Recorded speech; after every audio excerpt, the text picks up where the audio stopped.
Alors Joël, toi, est-ce que tu rêverais de vivre Sœur Joël. comme sœur André à 118 ans? Si je finis comme Jane Fonda, oui, mais sinon, à part ça, non, bah, moi, ça me fait assez peur, hein. Franchement, ça me fait assez peur. Pour moi, personnellement, je peux pas dire que je suis croyante, donc c'est très compliqué. Je peux pas dire que je le souhaite pas. Je pense que c'est pour la famille que c'est important d'être là longtemps, plus que pour nous-mêmes. Enfin, moi, je vois mon papa, il est décédé l'année dernière et il avait toute sa tête, exactement ce que dit Étienne. Il avait toute sa tête, on pouvait parler avec lui, il y a vraiment tout était carré.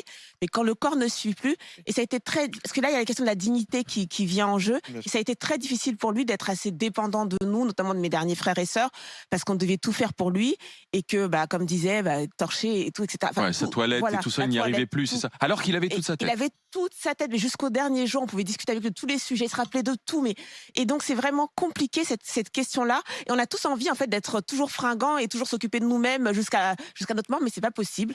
Donc moi je dirais vraiment, je vais dire oui parce que j'ai pas envie de décider de la date de ma mort, mais je comprends vraiment, je comprends beaucoup les personnes qui décideraient C'est ce que de choisir en fait à quel moment ça s'arrête pour eux. Joël, avant Moi, qu'on non, fasse moi, la pause. ça me dérange cette vision un peu très Mm. économiste de la vieillesse. Mm. Et je pense qu'elle est là parce qu'on a toujours ce discours que le vieux coûte, Mm.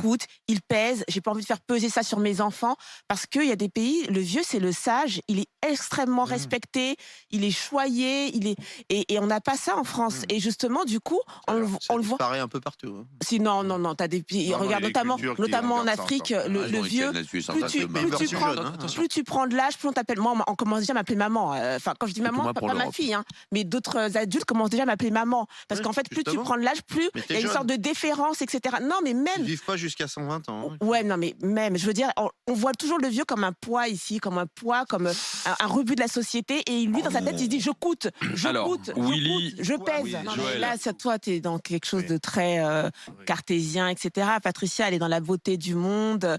Elle est dans. Moi, et franchement, non, mais je vous embrasse, Patricia, parce que je comprends tellement, parce que ça, c'était mon papa, exactement. Il me disait encore, tu pourrais pas m'inscrire à la fac. Il voulait encore apprendre. C'est pour ça que, en fait, quelque part, on a cru qu'il serait presque éternel, et finalement, bah non. Mais je comprends tout à fait. Toi, t'es cartésien, j'ai le droit, j'ai pas le droit. Elle veut découvrir la beauté de la vie jusqu'au bout. Mais vous êtes Patricia. encore très actif.